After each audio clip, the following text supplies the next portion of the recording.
News. In August, the economy created 315,000 new jobs. The great American jobs machine continues its comeback. American workers are back to work, earning more, manufacturing more, building an economy from the bottom up and the middle out. But with today's news, we have now created nearly 10 million new jobs since I took office. Nearly 10 million jobs, the fastest growth in all of American history. In August, we also saw that the share of Americans who are working on our economy went up.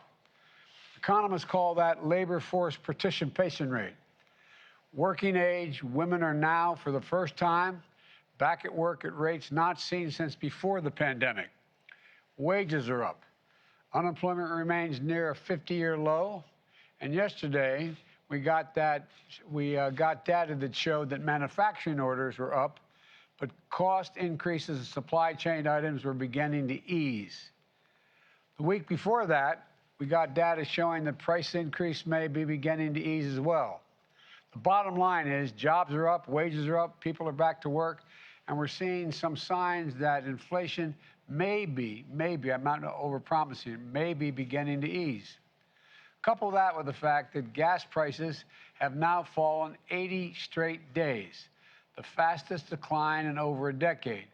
And the price at the pump is now $1.20 a gallon less than it was the beginning of the summer. America has some really good news going into Labor Day weekend. But we're also seeing something else critical to the backbone of the American economy: manufacturing. Manufacturing is roaring back. Since I took office, the economy has created 668,000 manufacturing jobs, the strongest manufacturing recovery since the 1950s. And just last week, we've seen major American companies from First Solar to Corning to Micron announce plans to invest tens of billions, that's not a misstatement, tens of billions of dollars expanding manufacturing in America. We've seen major global companies like Toyota and Honda announce that they're choosing America to invest and build. None of this is happening by accident. These investments and this recovery are a direct result of my economic plan. Some people gave up on American manufacturing. Not me, not the secretary, not the American people. Make it in America is no longer just a slogan. It's a reality in my administration. I'm committed to building an economy from the bottom up and the middle out. You've heard me say that 1,000 times. But that's what's happening. And that's what we're here to talk about today. Now, a big part of the American Rescue Plan that I signed a month after we got in office, we were facing a once-in-a-century pandemic, historic joblessness, businesses struggling to stay open, remote learning for our children. But thanks to the American Rescue Plan, we have come a long way. We got vaccine shots in arms. We helped people who needed them at the most. We kept teachers in classroom, cops on the beat, firefighters on the job because the local communities didn't have the money to pay for them. And as a result, COVID no longer controls our lives. More Americans are working than ever. Businesses are growing. Schools are open.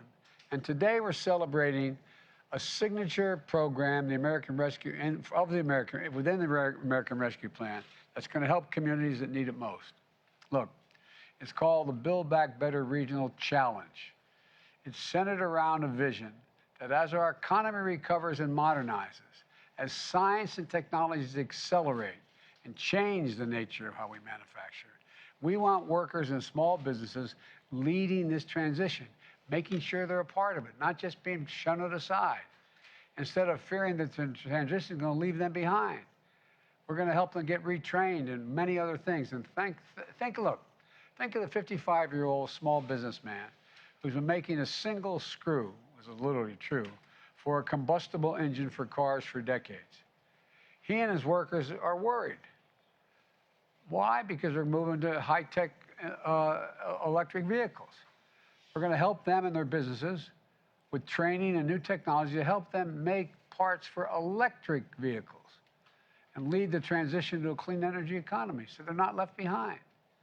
This is about investing in them, believing in them, helping them transition to a new world. They can do these jobs, just like they did the ones they had before. This is about jobs in their communities, for them, not having to leave or not having to go on unemployment. As new enterprises are created in the communities, they shouldn't have to leave. They should be the ones to be able to fill in for those jobs. So we designed this program by thinking about people and places in a really important way. And I know you got all of you up on the screen here, 21 different communities. This American Rescue Plan program invests $1 billion, a total of three, but $1 billion to create jobs and opportunity for people in places where they live and where they've worked their entire career so they don't have to leave. I know when folks hear such big numbers, they don't think it's for them.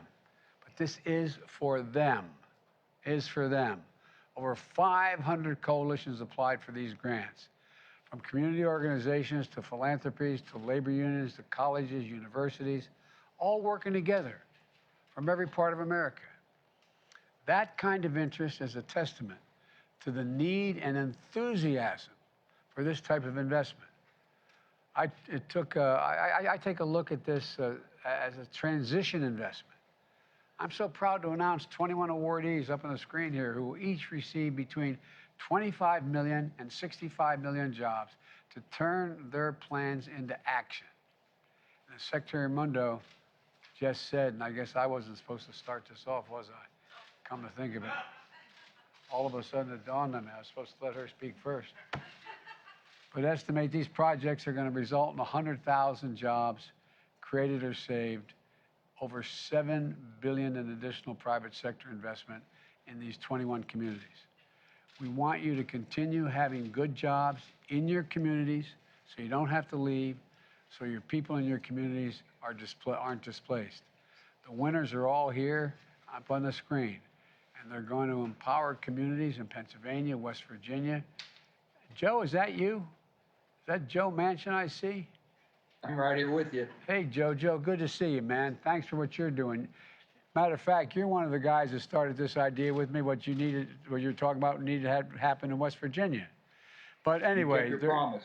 They're going to empower communities in Pennsylvania, West Virginia, Louisiana to lead our nation's transition to clean energy. They're going to empower small manufacturers in Michigan, Kansas, North Carolina, El Paso, Texas, helping them modernize and become part of a supply chain for cutting-edge technologies, advanced manufacturing, biotechnology, aerospace. They're going to empower agricultural workers in Fresno, California, and women in St. Louis, Missouri, pursuing manufacturing careers through quality job training and apprenticeships that lead to good-paying jobs. And they're going to support entrepreneurships and small business creation from Native American communities in Montana and to Tulsa's Greenwood neighborhood, once known as a Black Wall Street that I visited on the 100th anniversary of the Tulsa Race Massacre. Together, these projects are going to uplift underserved communities and include them as the key parts of America's economic recovery for the 21st century. We're putting people who have been left behind in the past or couldn't have been lifted out of anything before. They're going to be part of this recovery. They're going to be the ones who are going to be leading the way here. They're going to be the ones getting retrained for these jobs. Take the project in Georgia. I recently signed a number of laws that are going to bring manufacturing jobs back to America and to make sure the future is made in America. Think of everything from electric vehicles to semiconductor chips. Georgia Tech, one of the great research universities, is a leader in understanding how artificial intelligence can be used to strengthen almost any industry. But too many folks, especially small manufacturers in Black communities, rural communities in Georgia, can't afford access to the knowledge and the research to be able to capture those jobs, to be trained for them.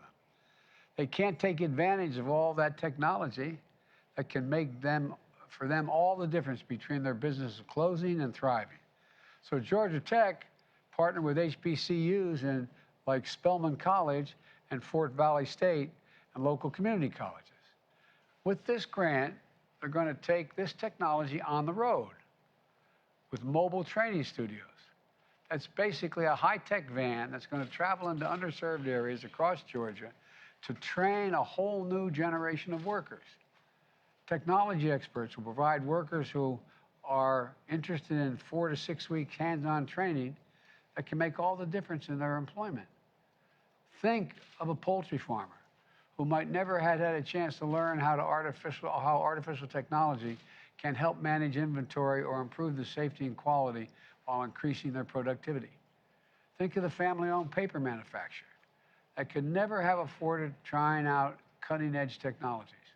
But now they're going to be able to. And they're going to be able to grow their businesses. And they can do it without ever leaving their home or their families. This is a game changer. Take the project in Manchester, New Hampshire. And I tell you what, I heard so much from the delegation in New Hampshire, from Maggie Hass. Anyway, I won't get into it, but this has been one of the things they've been pushing for a long time, both senators and the congressmen. Their goal is nothing short of becoming a global epicenter for the next generation of advanced medicine. But to do it, they need world-class labs for clinical trials that will attract the most innovative biomedicine companies to locate and create jobs in New Hampshire. I have to say that Senator Hassan and Shaheen and Congressman Pappas, I hear you, I hear you, I hear you. I know you've been talking about this a long time. We've finally gotten it. And they're going to need to bring struggling communities along in the process. Because of this grant, Manchester is going to revitalize what was once one of the largest cotton textile plants in the world. Right now, 100,000 square foot mill, a building is empty and idle, but not for long. Because of this grant, a coalition of city leaders and research and community organizations is going to transform that old mill into a modern marvel. It's going to house advanced science labs that are going to conduct groundbreaking clinical trials. It's going to be the place where they can test biotechnologies and treatments that are going to save lives. And the Republican governors working on it are going to be there as well. For workers, small businesses, entrepreneurs in the Manchester area, it means opportunity. It means jobs you can raise your family on in Manchester, not have to move. Because of this American Rescue Plan grant, they're going to be able to have access to cutting-edge technology and labs that never could have been afforded before. This is going to allow them to compete with anyone, anywhere in the world, and make sure the supply chain for these new medicines, medical advances, are built right here in America. It matters.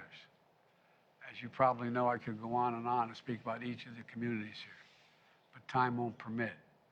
I applaud every community that received the grant and that applied.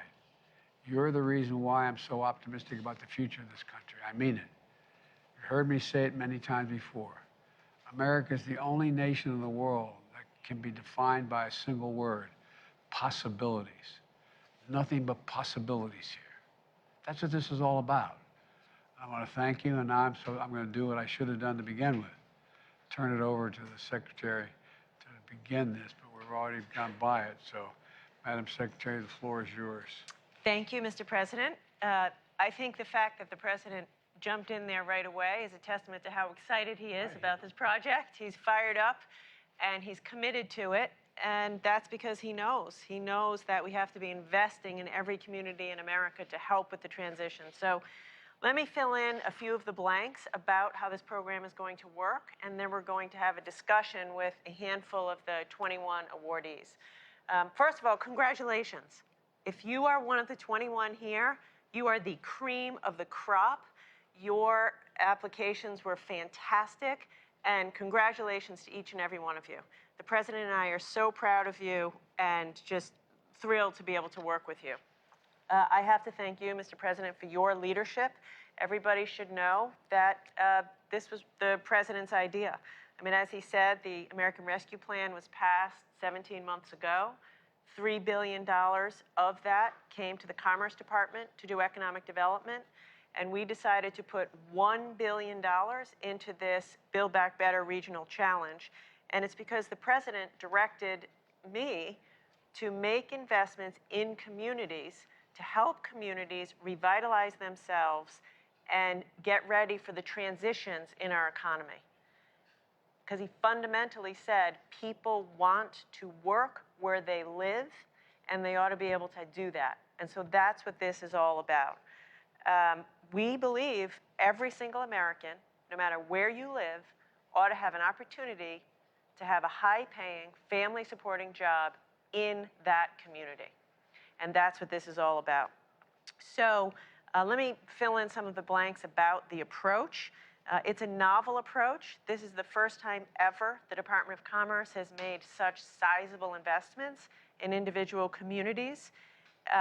When we started, to be very honest, we weren't sure. We weren't sure if communities would apply and bring together coalitions and have the capacity to invest tens of millions of dollars. Well, we got 529 submissions. We went from 529 down to 60 finalists. And then from those 60 finalists, we worked to get to the 21 who are with us today. So again, the fact that you are among the 21, hats off to each and every one of you. Here's what makes this interesting. Everyone on this screen of the 21 will be receiving between $25 million and $65 million to address regional economic challenges and to invest in revitalizing the economies of these communities. So that's a lot of cheese, folks, to make big investments and revitalize your communities. This was all bottoms up. We went to the community and said, you tell us how to revitalize your community. And you bring the community together, public sector, private sector, universities, philanthropy. Get your community together and tell us what you need to invest. So as a result, this federal funding will be matched by more than $300 million of local investment and will leverage support from over 450 private sector and 27 labor unions or worker organizations. We estimate that together, this whole initiative will create or save over 100,000 jobs and over $7 billion of additional private investment will be catalyzed through each coalition's efforts. And as the president said, this is about growing industries that are critical to our future: clean energy, biotechnology, advanced mobility. And it's about saying to the small businesses and workers in these communities, we know the economy is transitioning. We're moving away from fossil fuels to clean energy. We're moving towards robotics. We're moving towards a more digital economy, a more technical economy. And the point of it is, no one will be left behind, because we're going to retrain workers, we're going to retrain small businesses, and we're going to light up abandoned buildings that may have once trained coal miners and today will train solar installers. Abandoned manufacturing facilities that may have once made widgets will be lighted up for new advanced manufacturing in solar panels. And so the important point here, and the president talks to us all the time about this, is that if you're out there, in Buffalo, and you drive by every day an abandoned industrial building, and you have a pit in your stomach wondering, is there a place for me in a new economy? Or if you are someone who's worked for 30 years in one of the big 3 auto companies, and you only know how to work on a traditional auto car, and you're worried, do you have the skills to transition to an electric vehicle economy? What we're saying to you is yes. Yes, because we're going to retrain you. We're going to retrofit small businesses. We're going to do solar installations at an industrial scale over abandoned coal mines. And we're going to make sure that as we transition, everyone's included and trained, and these small businesses are able to do this. I'll just end with a personal story, which I told to the president. When we were designing this program, I had my father in mind. My father, once upon a time, Rhode Island, where I'm from, was the jewelry manufacturing capital of the world. Everywhere you looked, jewelry manufacturing. Low skill, but it was a good job. My dad had one of those jobs at Bull of a Watch until he was 56 years old, and his job and all the other jobs went to China. And he would so often say to us, Gina, we were just left behind. We weren't retrained. He wanted to work. He could work. And he said, our leaders left us behind. So what this is about is President Biden is committed to folks who have that anxiety, who've worked in O-line manufacturing, who've worked in the coal industry, who've worked in, traditional combustion engine vehicles, and they're feeling anxious, and we're saying, we are going to be there for you to make sure you're not left behind or left out, and we're going to make investments in your community so you can work in the community where you and your family live. So we're excited, and quite honestly, I'm just very lucky that I get to work for a boss who gets this, because he gets it. And every time we brief him, he says, Secretary, don't tell me how much money we're spending. Tell me, what are we doing for the people of America? And that's why this is so exciting. So with that, we want to hear from you. Now, as the President said, if we had the time, we'd like to hear from every single one of you, because every one of you has put together a phenomenal application, but we don't have the time. So we're just going to hear from a couple of you and hope to have a free-flowing discussion. And I want to begin by calling on the Detroit Regional Partnership Foundation. Congratulations. You all are receiving $52.2 million, which is incredible. We'd like to hear from you, and I'd like to call on Maureen. Just tell us a little bit about how are you going to invest the $52 million? What are the projects you're doing, and what does this mean for the small businesses in the supply chain in Detroit's auto manufacturing industry? Good morning. Thank you, Madam Secretary, and good morning, Mr. President. We are thrilled to join you here today from Detroit, the global epicenter of mobility. I want to introduce two of our partners who are with me today. Quentin Messer Jr., who is the CEO of the Michigan Economic Development Corporation, Ned Stabler, who is the CEO of Techtown Detroit. In addition, we have a large group of over 140 partners who are joining us virtually and who work together for this successful application. We're honored that the EDA has recognized that the Detroit region is leading the transformation from internal combustion engine to electric vehicle. The Global Epicenter of Mobility, or GEM, is Detroit's answer to the Build Back Better regional challenge. Through an inclusive and equitable lens, GEM will help the Detroit region redefine every aspect of mobility, from the cutting edge technology that moves people and goods to creating new quality jobs and readying new sites for business. We are building an inclusive, prosperous 21st century with your help. GEM's vision is to accelerate economic growth by building on the region's unrivaled mobility assets. It will create a smart, secure, sustainable, and inclusive advanced mobility industry, starting with the transition to next generation electric, autonomous, and fully connected vehicles. This grant will fund 6 unique projects that will help the region and country maintain its global automotive leadership.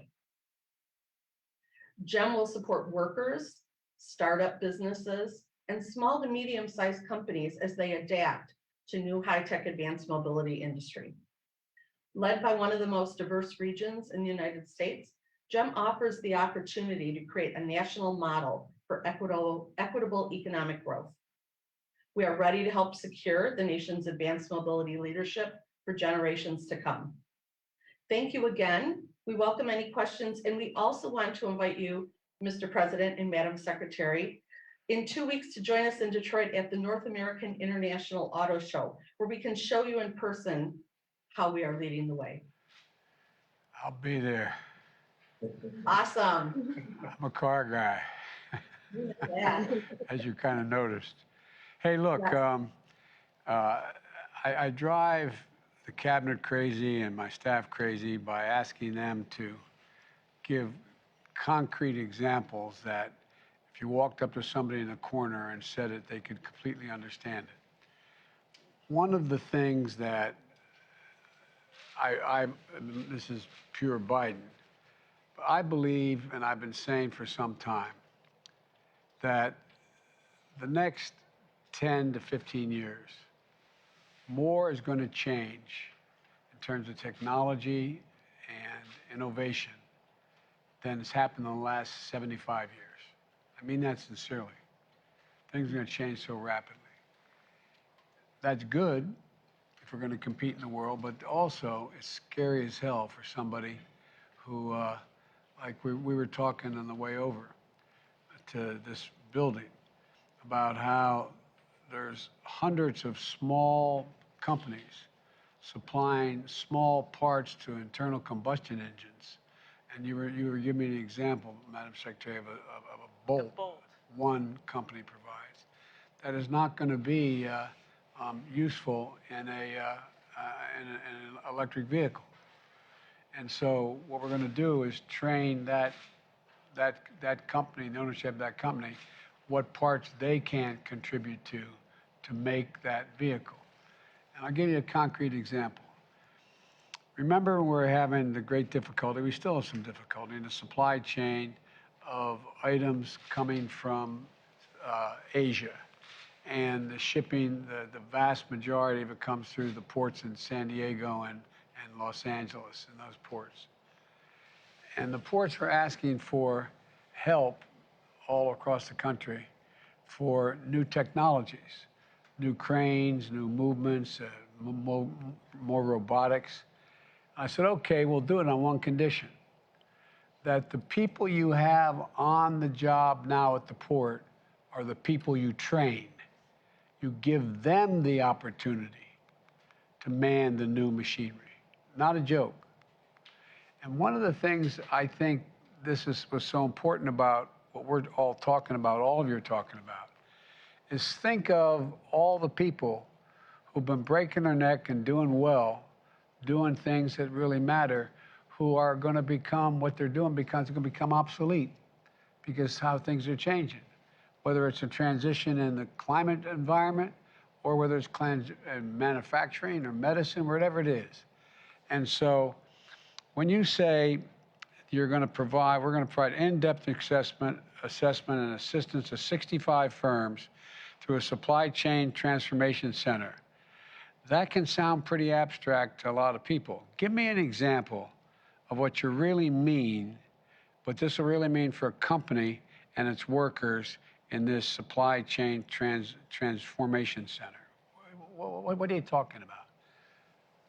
Absolutely, Mr. President. As you know, in our region, because you were very important here a few years ago in helping us make a transformation, we need to do it again. We have a terrific, talented workforce and supply chain, but we need to give them the skills that they need and the tools that they need. So one example is a company in a community in the Detroit region called Oxford. It's Barron Industries. They're a casting company, but they need help in making sure that they can produce the right parts with the right technology at the right speed with the right talent. So they have been receiving assistance on marketing, on cybersecurity, on production techniques, so that they can make the transition as rapidly as the OEMs are making it, and they can stay an important part of that supply chain. That also includes making sure that their employees have the skill sets, the upskilling that they need so that they can be successful. And as you say, included and staying here in our region to do those jobs. Mr. President, one of the things I love about what Maureen and her team is doing is that so often we focus on the big three automakers, which is important, for all the obvious reasons. But what they're doing is focused on the whole network of small suppliers.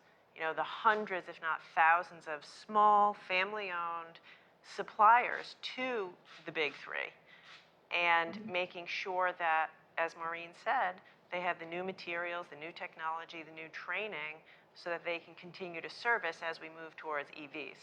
And so I give you a lot of credit for getting into the supply chain.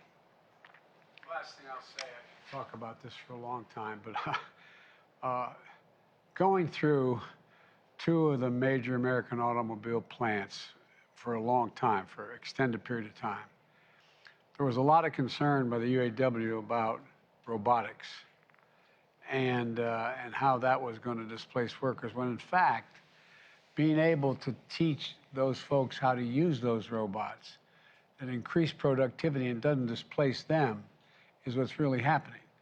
And so it's all about you can maintain the workforce, you can increase the productivity, remain competitive internationally, and still get a lot done. But at any rate, I maybe with as my grandfather used to say, with the grace of God, the goodwill of the neighbors, I'll see you at the auto show. We welcome you, absolutely. All right. So the mention of robotics is a perfect segue. I'd love to turn it over to Stephanie from the Southwestern Pennsylvania New Economy Coalition. You all will be receiving $62.7 million. I'd love to hear Stephanie talk a little bit more about that. To put this in perspective and to pick up on the point you just made, Mr. President, about robotics, Carnegie Mellon University in Pittsburgh is, we all know, a world leader in robotics, and a lot of jobs have been created right around CMU. But if you're living in a coal community or a rural community outside of Pittsburgh, you might wonder, how do I fit in? How do I get a job, with robotics? And You're the county executive, that's what you do. exactly, that's why he's part of it. So that's what these guys are doing. So we'll turn it over to Stephanie and the team, and maybe tell us a little bit about what you're doing. Sure. Thank you, Madam Secretary. And yes, Mr. President, I am joined today by several of your friends, the County Executive, Rich Fitzgerald, President of Carnegie Mellon University, Farnham Jahanian, and my colleague and the Chief Equity Officer on the project, Majestic Lane. And what I want to start off by saying is thank you for your vision. And thank you very much, Madam Secretary, to your incredible team and for you in making that a reality. What we have loved in some ways most about this project is that we get to do what we do best in Pittsburgh, which is collaborate and bring together what we had 200 partners, which is we call the special sauce in Pittsburgh, to make words into action to deliver on your vision. And so through this amazing challenge, we are able to do exactly what you said, which is to look at those 3,000 manufacturers that are in counties like Indiana and Fayette and Greene and Washington, and marry them with the over 100 robotics companies that birthed from Carnegie Mellon University and many of other folks, to actually put them together to create the jobs and the technologies and the companies of the future. And we're doing that in a way that is building programs for people. This is about people first. 14,000 workers, 750 companies that will fuel an entire new economy for us that we think won't just be about Southwestern PA and not just the United States, but globally, to redefine how we do business and how we keep jobs at home in our communities, as you so well described. Thank you. One of the things I love about this is a lot of people, when they hear robotics or they hear autonomous technologies, they hear, I'm about to lose my job. And so what Stephanie and the team are doing is saying quite the opposite. This is going to create job opportunities for you, including in your rural community, not just in the neighborhood of CMU. Yeah, I so appreciate that question, Madam Secretary, because as you can imagine, as the birthplace and the leader in robotics, this is a question we tackle and think about extensively. And I can start by telling you the data, which is we know that for every one job that may be displaced with robotics technology in a company, it's creating at least 1.5 and sometimes more.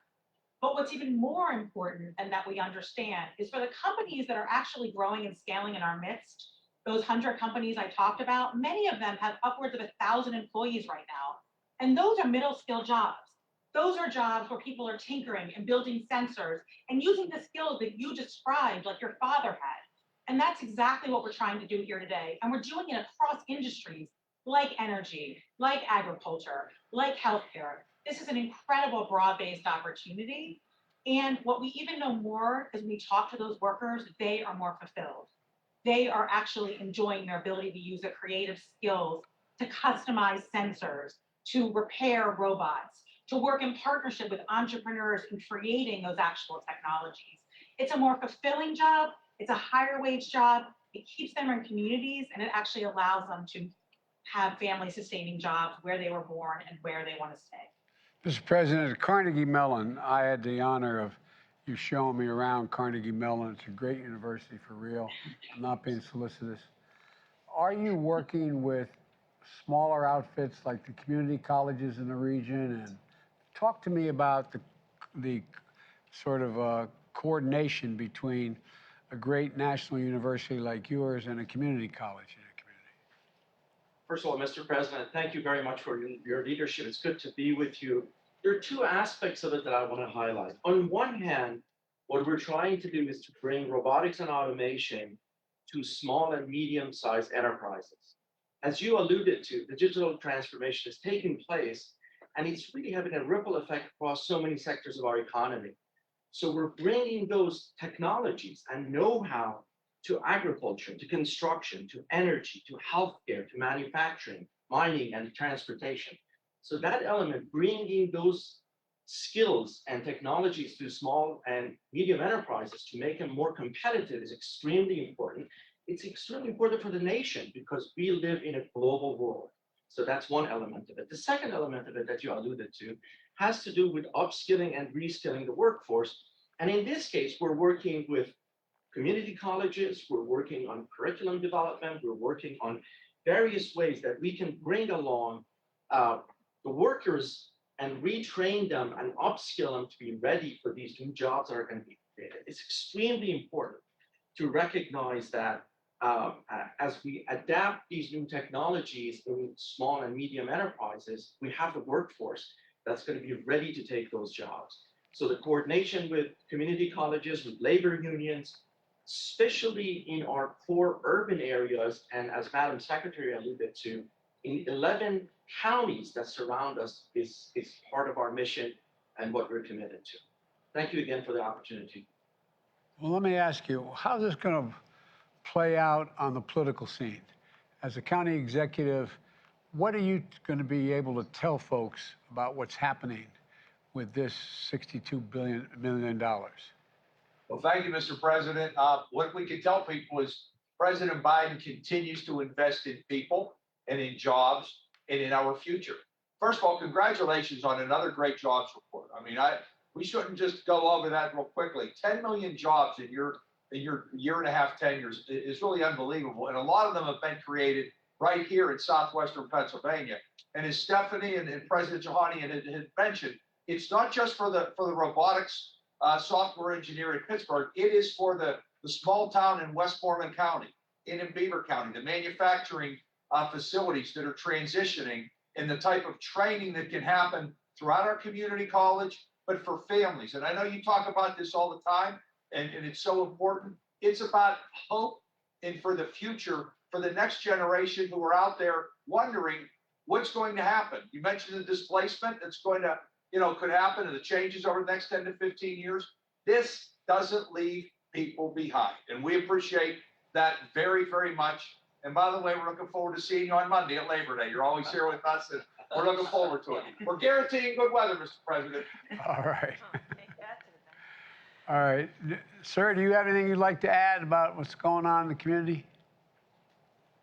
Well, sure. I think what's important about this is, as you spoke to, Mr. President, often people think that robotics and AI are leaving people behind. But we're being really intentional, both demographically within our communities, people of color and women, and also in our rural communities about how do we connect people to inclusive career pathways, but also actually connecting them to business development opportunities in the robotics and AI industry, which traditionally they may not have had access to. So what we're really doing is being intentional about figuring out how do we make these connections and really making this an economy for all. So thank you, Mr. President. Well, one of the things, if I may, having been a significant consumer of healthcare and having family members who needed serious healthcare, one of the things that I think in the healthcare side, most docs will tell you that when people get a diagnosis that is very dire, they need really a navigator. They need someone to help them know when to go to what appointment, what the appointments are for, how to, just explain what's going on. It seems to me we need some navigators here. And I'm wondering how you're doing that. I mean, let's say there's someone, we were doing this on local Pittsburgh television station and someone listening saying, "Well, I'd like to get trained. I mean, how are you reaching out to the community? And do we have essentially, whatever they want to call them, navigators? Say, look, here's the way you can get into this. This is what you do." Or people going into those small businesses that are going to be eventually displaced because the technology is going to be surpassed, and say, this is what you. I mean, is there thought about that? Absolutely, Mr. President. Thank you for that question. And that really is the spirit of, as I was talking about earlier, our project and the way our partners are coming together. So we have 5 projects that are woven together, each with incredible organizations that know how to actually be on the ground.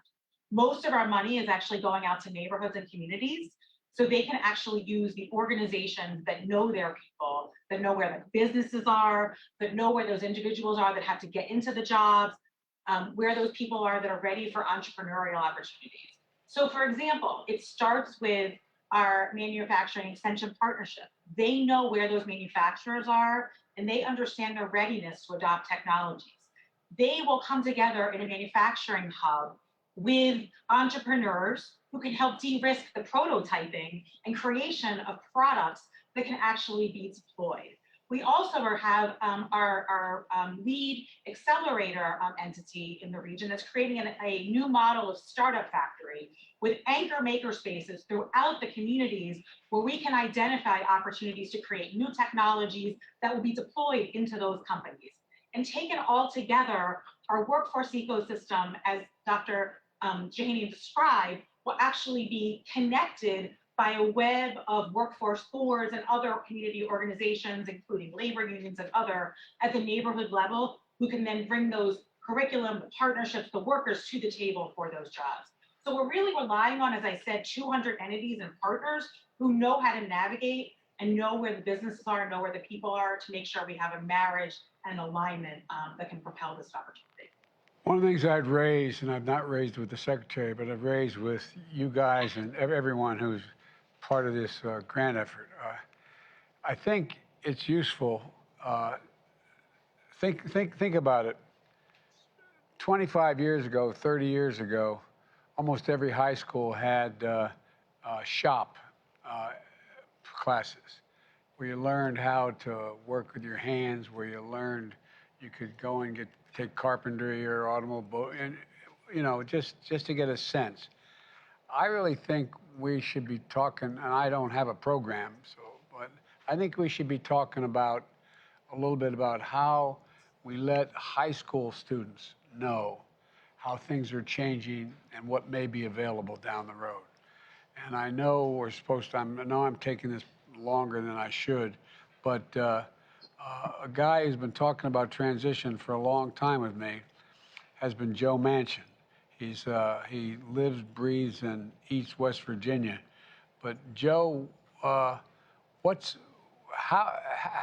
this going to help, if it is, the West Virginia, the transition to a strengthened, not totally new, but a new economy? Yeah. Well, Mr. President, you and I have spoken many times about this when you first came into office, even when you was running at that time, about how West Virginians felt they were left behind. My wonderful state and all the great workers and the people in my state have worked hard and they're very proud. They've done the heavy lifting for years and years and years. And basically they never complained. And as things started changing and transitioning, there was nothing left for them. 21 of our most affected counties are in southern West Virginia. This is based around that. And it's pumping into an area which is, we call it the Appalachian Climate Technology, or the ACT Now Coalition, which is led by Brandon Dennis, and Brandon's here with us, and he's done a tremendous job with his team and the Coalfield Development Corporation. It's basically reinventing, not just reinventing, but basically being able to meet the needs of the public as we transition and making sure that we can provide the services.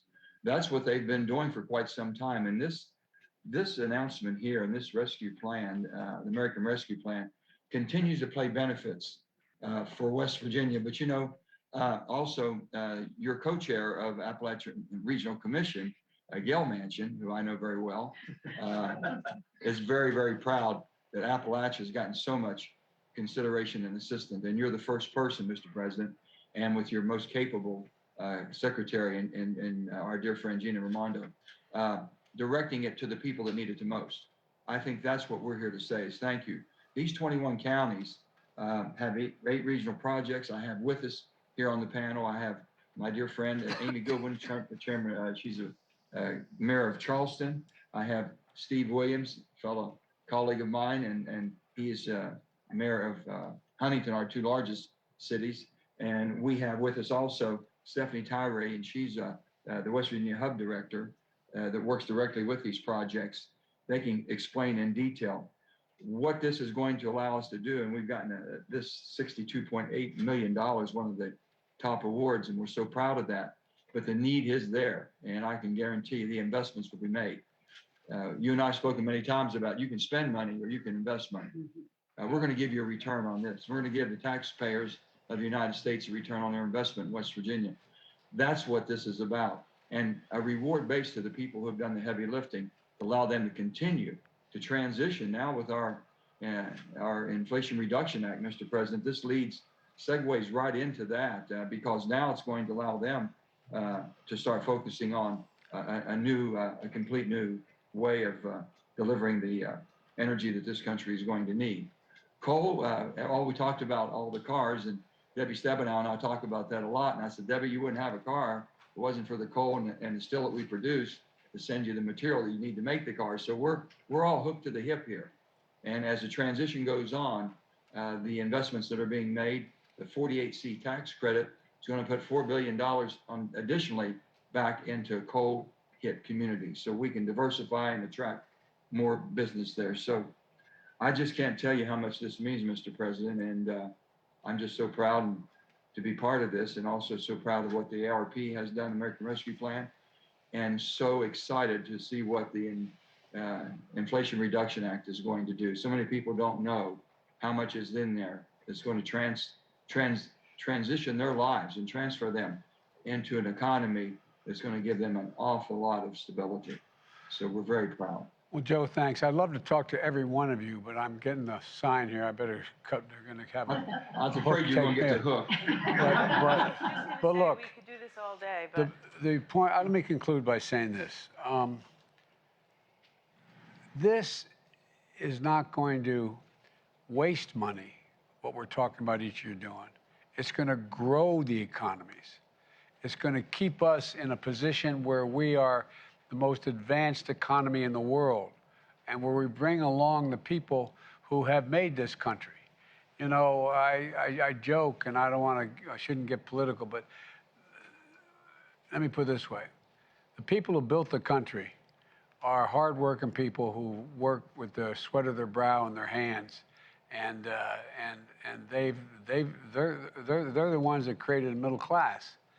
And I think this is going to enable that same group of people, like most of us were raised by, to be able to have an opportunity to continue to do well and to take us through this next phase. Because, you know, there's that, Joe and my colleagues in the Senate used to always kid me for quoting Irish poets, but all's changed. It's changed utterly. A terrible beauty's been born, as the Irish poet said. And we've got to take advantage of it, and I think we can. I really, genuinely think we can. And I look forward to meeting all of you at some point along the way, and we're going to continue to keep this moving because there's $3 billion total in this, and it's going to grow the economy. Everybody's better off. When you grow the economy, everybody from the local drugstore to the local supermarket to the local church, everything grows. And that's what this is about. Anyway, thank you all. Thank you. If I can say one thing to you, Mr. President. Yes. Thank you for not forgetting and not leaving anybody behind. I can't tell you how much this means to our hardworking people in West Virginia. And they are truly appreciative, and the families are to be able to stay where they love and their heritage and their roots are. And so many of them had to leave. You've given them that opportunity, and you didn't forget, and you kept that promise, and I appreciate it. Well, Joe, remember, I'm from hard coal country, Scranton. All right? Okay, anyway, thank you all so very, very much. Thank you, Madam Secretary. Congratulations, everybody, and we're excited to work with you to make all of this a huge success. And thank you, for your Mr. President. patience. Thanks. All right. Mr. President.